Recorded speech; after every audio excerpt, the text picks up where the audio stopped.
would be working with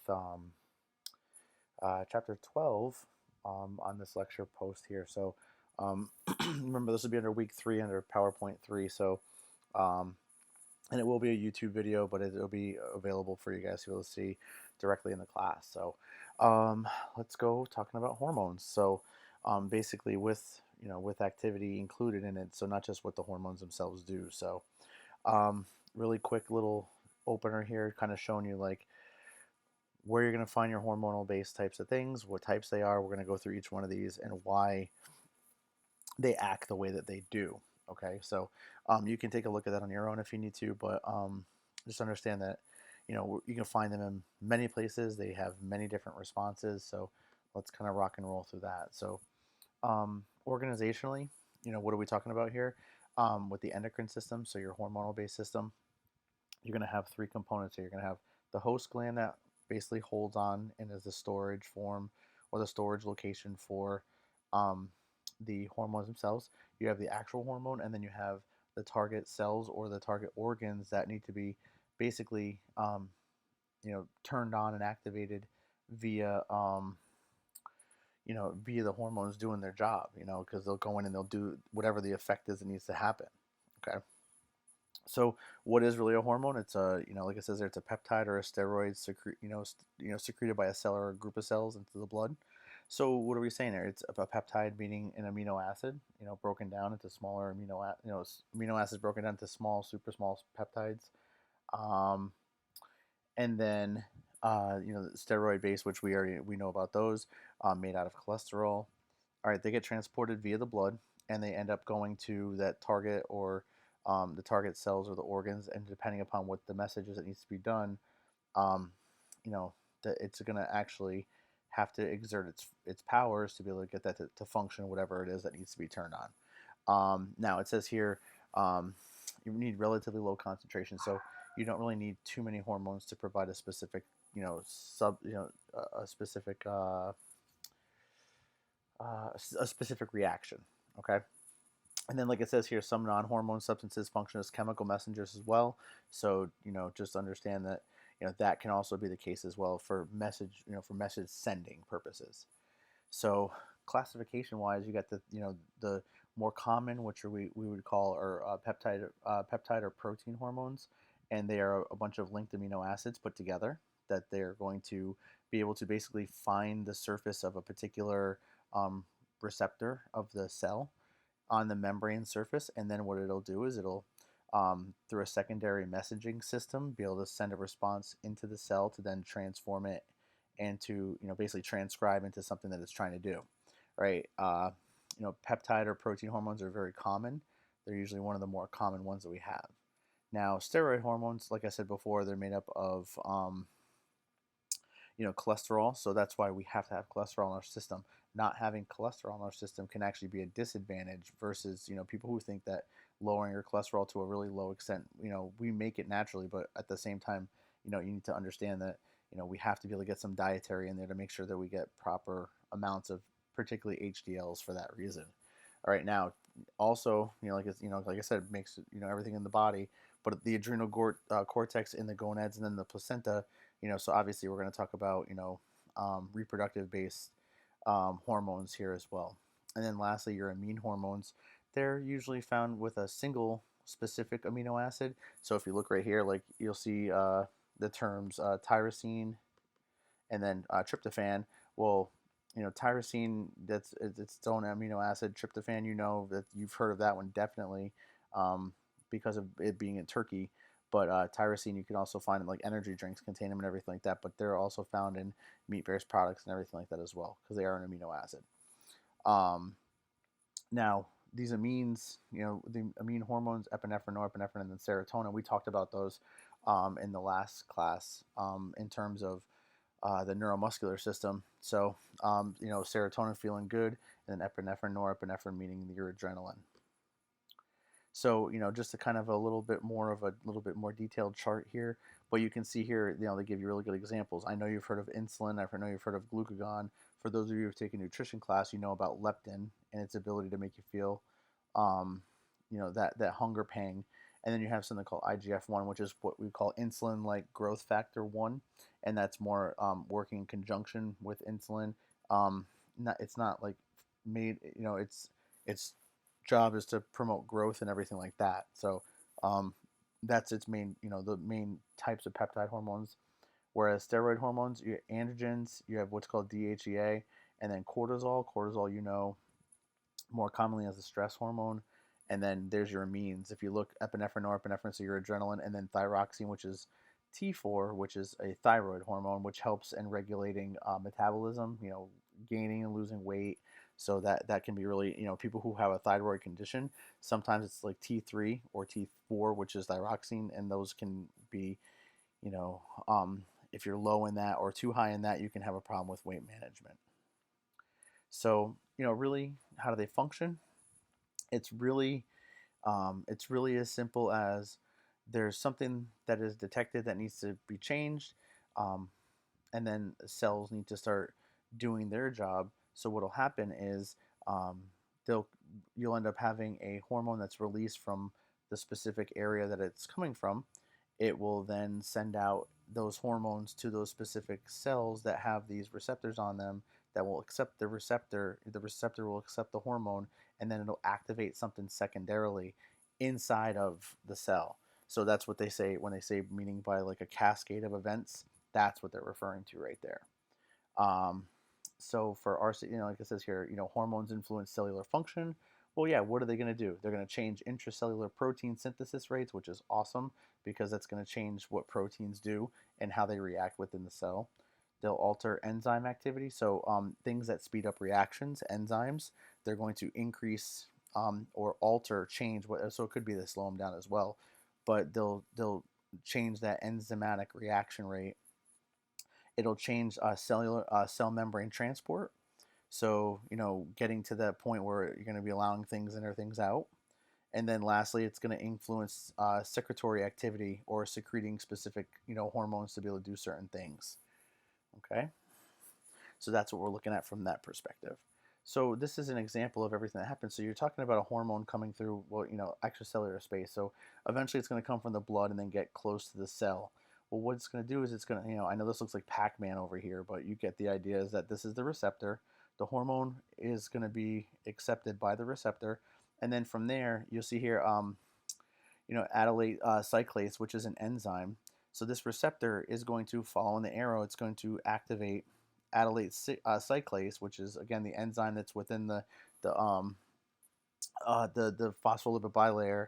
It's going to then allow for ATP, breaking down energy using ATP to take adylate cyclase and make it into what we call cyclic AMP. At that point there, it'll combine with protein kinase, and then what it'll do is it'll create this active protein kinase, which will then turn on enzymes, and then you'll have a cell response.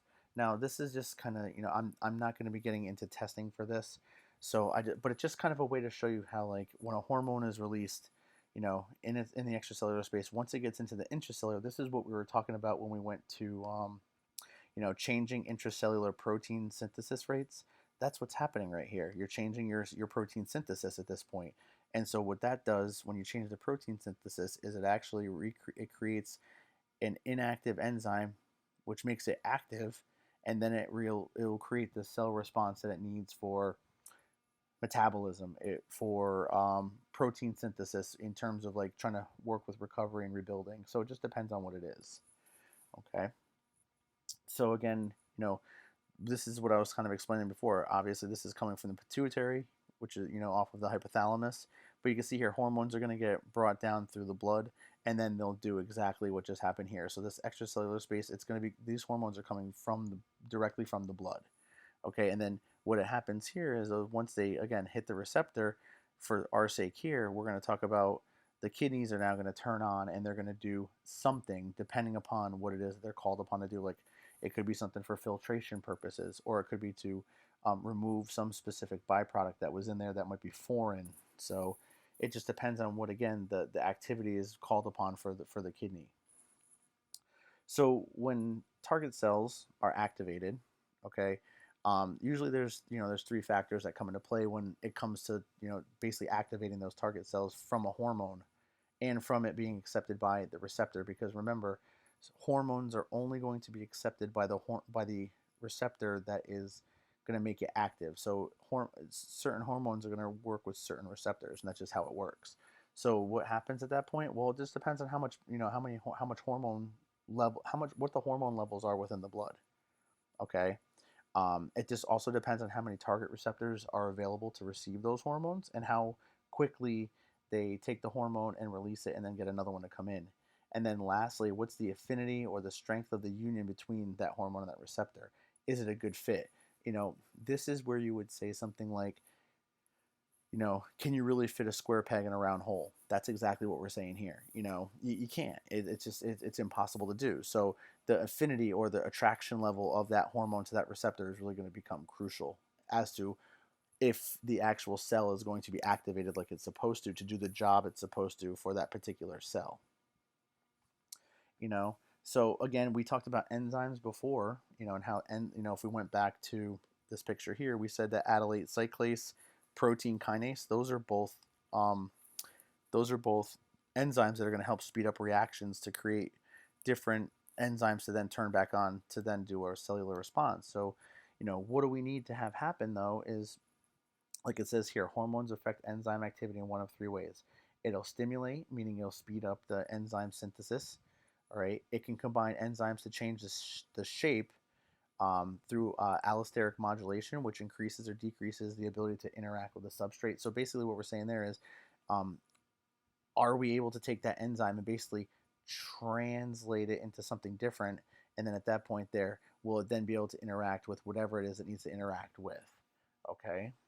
And then lastly, it can activate many inactive enzyme forms to increase total enzyme activity. So what sometimes can happen is an enzyme will become activated to then activate another enzyme that needs to do another job. So it's kind of like an enzyme. It's like, two buddies. It's like your buddy needs to help the other buddy, but you can't help the other buddy unless the first buddy gets helped. And that's really what's happening. All right. So, what are we talking about in terms of, hormone secretion? How are we controlling it? Well, it just depends on what is going on in the moment. All right. So, the mechanisms for stimulation, basically to allow for that to be, hormones to be secreted, well, hormonal, like hormones can actually help other hormones be secreted. So, sometimes you might require one hormone to help to then go to a specific area to then turn on more hormones to do their job. Okay. You can also have humoral or blood influence. So it's like it says here, fluctuating blood levels of ions, nutrients, or bile. Any one of those ions, nutrients, or bile, okay, can stimulate hormone release, meaning that, if the blood has a detection of more or less of something, then hormonally you're going to be called upon to then change the chemistry of the blood because it needs to be. All right. Too much sodium in the blood versus too much potassium. It just depends on what it is that's going on. All right. And then lastly, with nerves can actually impact hormonal release via ways of which the terms I told you to really become familiar with, parasympathetic or sympathetic modalities. All right. So depending upon what you're doing in that moment, are you going into an excited state or are you going into a relaxative state? It'll turn on specific hormones to help you to then either relax or to really get aggressive in terms of like fight or flight, stressor situations. All right. So, what ends up happening here is if you look, like it says here, negative feedback to turn off hormone release. So, what we're saying here is, they give you the example here of blood glucose concentration. So, when you eat, okay, when you eat, especially if you eat a food that, or foods that are, that have carbohydrates in them, typically what's going to happen is, well, not typically, it will happen, is that you'll have insulin release. Okay. So, it's like, okay, well, you're eating, you got the nutrients you needed, but the body's like, hey, man, you got way too much blood glucose going on in here. All right. And, at that point there, you need to metabolize it. So, what happens is the pancreas will release insulin into the blood. And what it'll do is it'll start taking the blood glucose that's in there and it'll start transferring it from the blood to muscle. Okay. And at that point there, we're going to look at having lower blood glucose values because of that. Well, that's the negative feedback of that, is that what ends up happening is you're going to have negative feedback because you went from having increased values of something to then taking it away to then be used. But that's because insulin's job is to go in and take and remove glucose when it's not supposed to be at that high of a value. So, like if you're a diabetic, that's where some of the causes can become problematic because insulin doesn't work correctly. So you might be on medication, or you might have to take insulin injections depending upon what type of, diabetes you have, whether it be type 1 or type 2. Okay, so that's what we mean by negative feedback. So what you're doing is you're basically, you know, going into this situation where once blood glucose is kind of regulated at that point, then what happens is insulin is just deregulated, and you start changing up everything that's happening at that point, and it's really not necessary. So, really kind of cool how it naturally transitions into that way. All right. Um, so, we talked about this again too, hormone to hormone interaction. Well, again, you need to be able to know these three terms here. How is it that hormones interact with other hormones? There is synergism. So, if you know what synergist is, it means that they work together. So, different hormones act together to augment the effect on a specific tissue. So, like they give you the example here of glucagon with epinephrine and cortisol elevate blood glucose levels.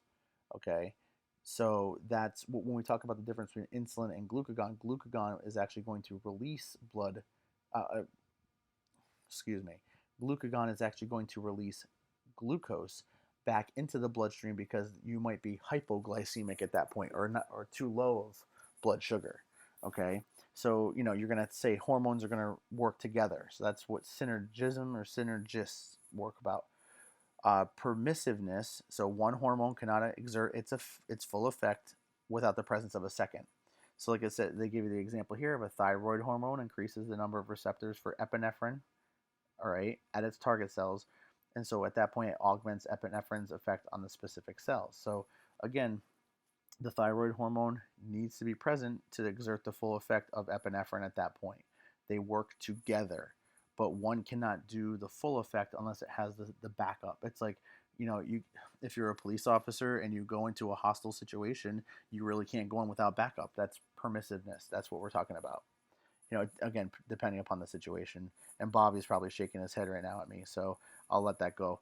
Um, and then antagonism, that basically means so a synergist is where things work together. Antagonism is going to be where hormones have the opposing effect. And what we say here is that, we'll talk more about this in the future during this lecture, but glucagon and GH, which is growth hormone, will raise blood glucose while insulin will lower it. So what we're always in is this flux in our system, because a lot of times insulin will be released and it's like, oh, I overshot that, the body overshot it. Well, it's going to call glucagon to release some of that glucose back into the blood. So you're always in this ebb and flow, and that's what antagonism is, just the opposing factors that you're working with there. All right. And then the other cool thing here is that funny story for us is that we can, skeletal muscle actually does a really, really good job of acting as an endocrine organ.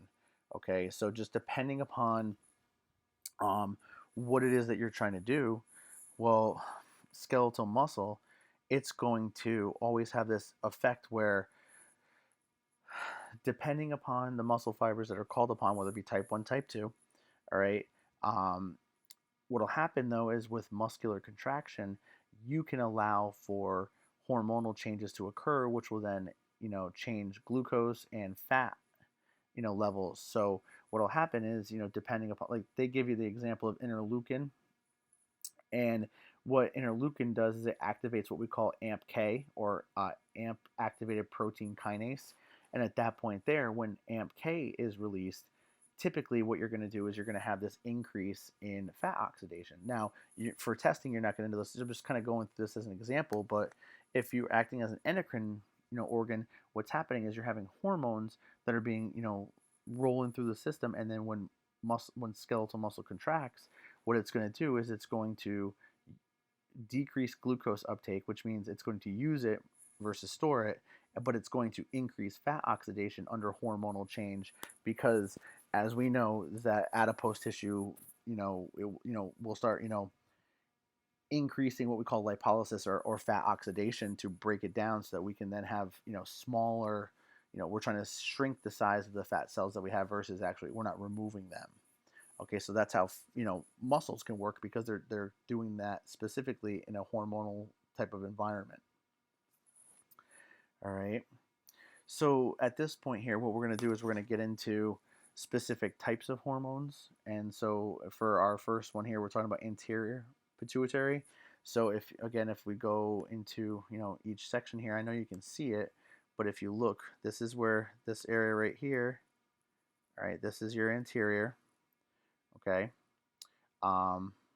that's your anterior pituitary, and then your posterior pituitary is right next door on the back side here because it's actually posterior to it. So this is your anterior.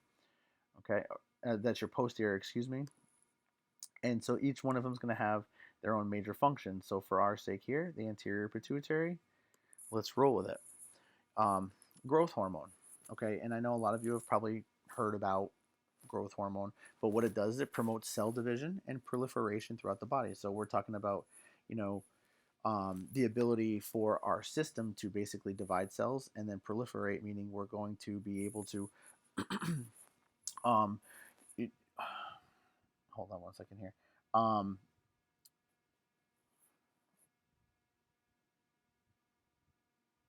forgot what I was going to say.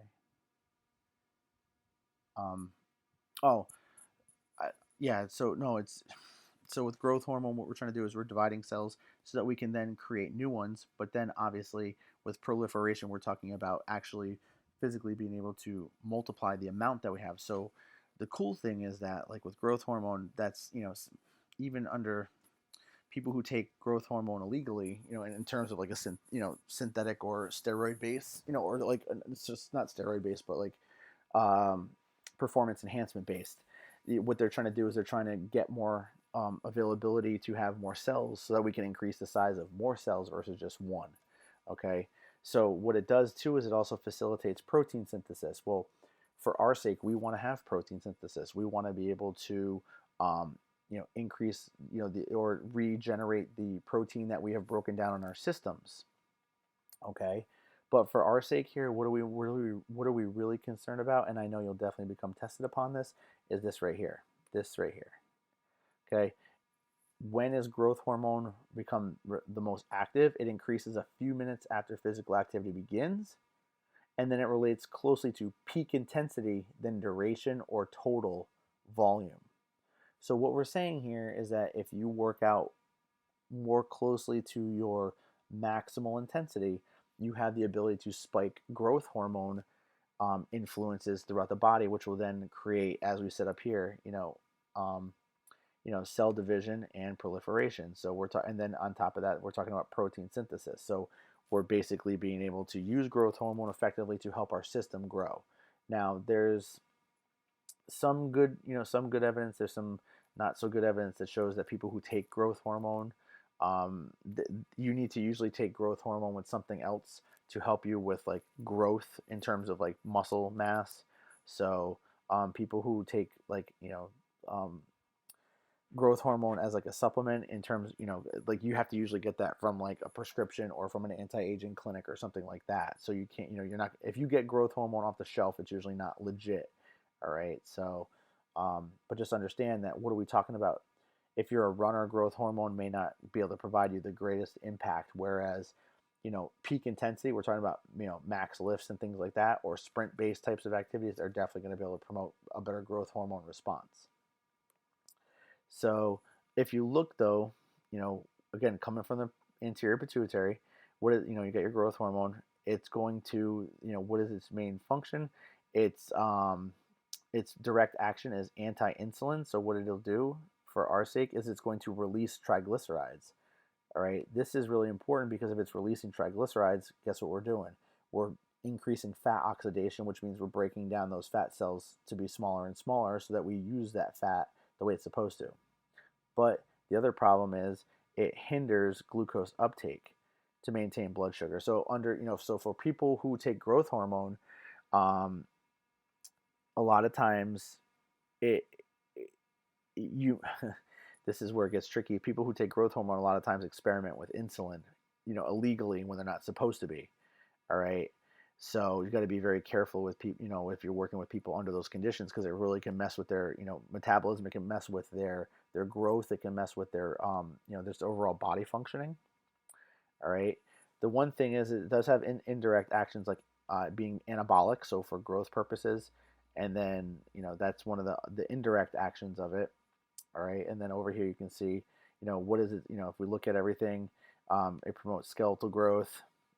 Increases cartilage.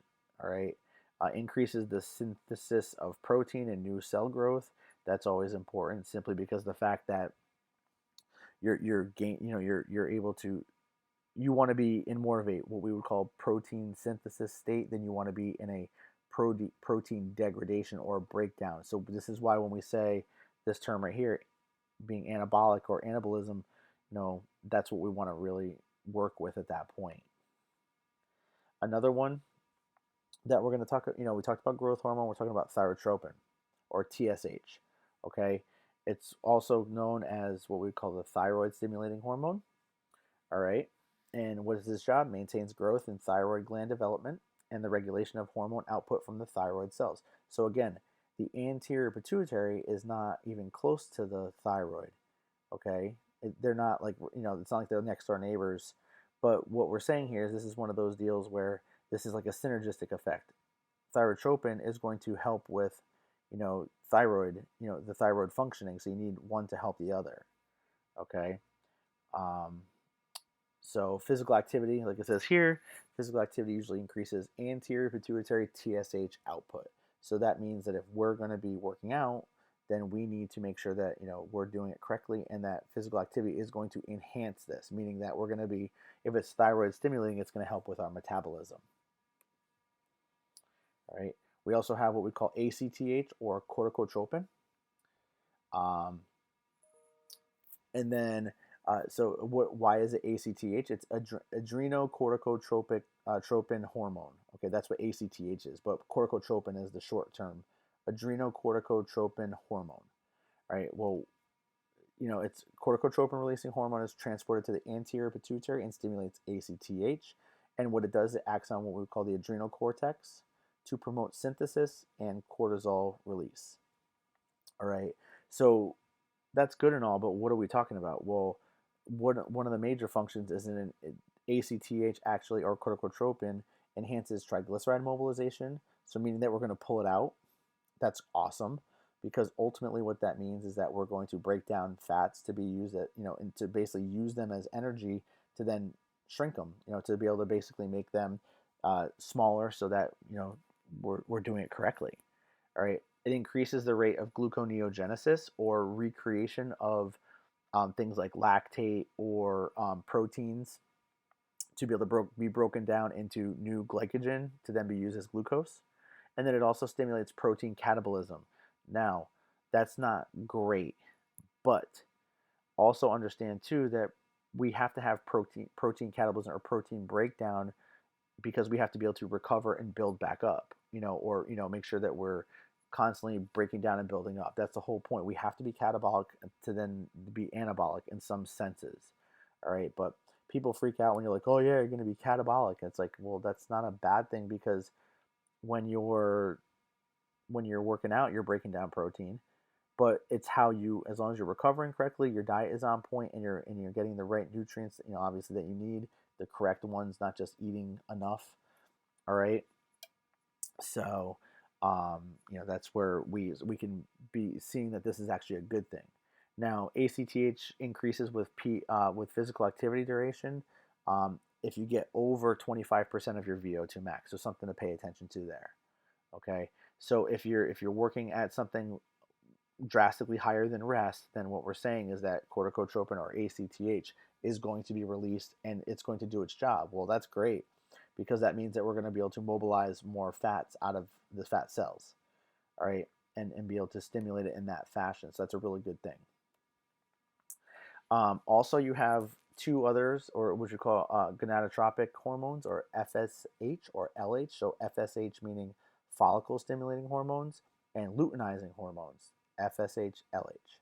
So FSH is in the females, it initiates follicle growth in the ovaries, and what it does is it stimulates ovarian secretion of estrogens, which is great because that's what females need to be able to be a female. Okay, it's the one hormone that females need to be able to do everything and function correctly. One of them, obviously, but so one of the things here too is that both luteinizing and follicle stimulating hormones, they need to work in combination to basically allow, like it says here, initiates rupture of follicles to allow ovum to pass through the fallopian tubes for fertilization. So what we're saying here is that if, for our sake, for fertilization for pregnancy, you have to have a combination of the two. All right, FSH, for follicle stimulating hormones in males, what ends up happening is if you have low levels of FSH, you could potentially become oh boy, I always forget the term, but you will basically be shooting, you'll be shooting blanks. All right, so you're basically not getting epithelial growth, and you're lacking, your sperm count could be down, or sperm development might not be up to what it should be. Okay, and then that's for follicle stimulating. So again, kind of like, females, they're looking for follicle growth in the ovaries. Males are looking for it to be able to create, to have, develop sperm. Luteinizing hormone in a male, though, is going to help with secretion of testosterone, and for males, that leads to many different problems if you have low T, low testosterone. All right, so you can see here that gonadotropic hormones play a very vital role in both reproductive and for just overall body functioning, because estrogen and testosterone are really important for everything within the body, regulate a lot of different components. In terms of another one, prolactin, what we're talking about here is what is its job? It governs milk secretion from mammary glands, um, from mammary glands. So this is one of the interesting things here. Like it says here, levels increase with higher physical activity intensities and return toward baseline within 45 minutes of recovery. Prolactin is one of those things that becomes present when, like I was saying, with exercise. And this is why, if you've ever worked with somebody who is breastfeeding, maybe postpartum, I've had this happen before where I've felt kind of bad, but the female wasn't really horrified about it or anything like that, and I didn't make a big deal of it, but I felt kind of bad. But because it does increase with a high intensity physical activity, what ended up happening was the woman actually, like, had breast milk coming out of her boobs, and it was showing through her shirt, and I just didn't want her to be uncomfortable. And she was like, no, it happens a lot. And I'm like, oh, okay. And I'm like, does it happen when you exercise a lot? And she's like, yes. So that just shows you right there, with high intensity, that's something that can occur. Okay. So it's really one of those things where just be aware that could happen. Okay. The other part of this too is that with prolactin, if prolactin is basically like disrupted in terms of its ability to work correctly, what it can do is it actually can disrupt normal menstrual cycles. So people who end up with amenorrhea, they and who have dysfunctional periods, menstrual cycles, they're the ones that can be affected by this as well, and that can come from prolactin. That's not the only reason, but it can be, it can disrupt it. So those are your anterior pituitary. We'll get into your posterior right now. So typically, like it says here, they receive, posterior pituitary hormones, or receives hormones from the hypothalamus for release to the general circulation via neural stimulation, which is kind of cool. All right. It stores antidiuretic hormones, which we said was we said vasopressin from yesterday, we knew about, but antidiuretic. So again, storing of fluid. All right. So what happens here is, like it says, antidiuretic hormones, or ADH, or vasopressin, actually limits urine production. So under certain conditions, especially like working out, ADH, is kind of going to help with diminishing, your urine output at that point. So it just depends on, what's going on in the system that's causing that to occur. Okay. And then, like it says here, potent stimulus for ADH secretion, which increases water reabsorption by the kidney tubules during and after physical activity. That's exactly what I was just saying, is that with ADH secretion, what ends up happening is water just stays in the kidneys and it gets reabsorbed by the tubules. And so, therefore, during and then after, and then it usually takes a little bit after where you have to finally go to the bathroom, but that's exactly why, because urine outputs, I don't want to say compromise, because compromise sounds like a bad word, but it just means that it's, it's being regulated at that point. So thyroid hormones, calcitonin and thyroxine. So where rapo. So if you ever have anybody who you know that's had an issue with their thyroid, typically that's where it's usually around their voice box region, within their like the throat region, that they can become inflamed or anything like that. So calcitonin and then T3, T4 um, are really major for metabolism. Calcitonin is really important for calcium regulating. It's really important for that, because too much calcium can cause things to be um, involuntarily turned on when they don't need to be. All right, and then also, like I said, thyroxine, which is T4.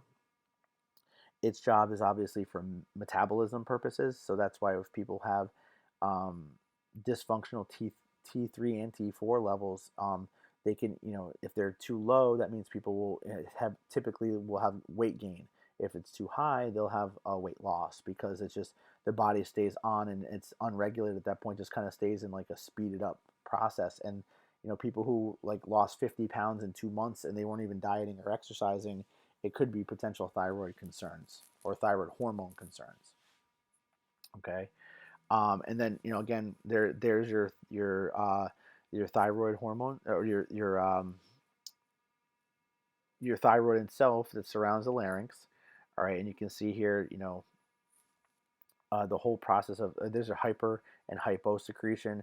This is exactly what I was just telling you about. Hypersecretion, meaning that you're going to be activated, and then you have all the byproducts that you can read here about what all these are things that are going to happen when you are overactive. And then hyposecretion, what we're saying there is not enough, so then you end up with negative effects like reduced metabolism, and then decreased protein synthesis, brittle nails, thinning hair, dry and thinning skin. So you can see where it can really cause havoc on the body.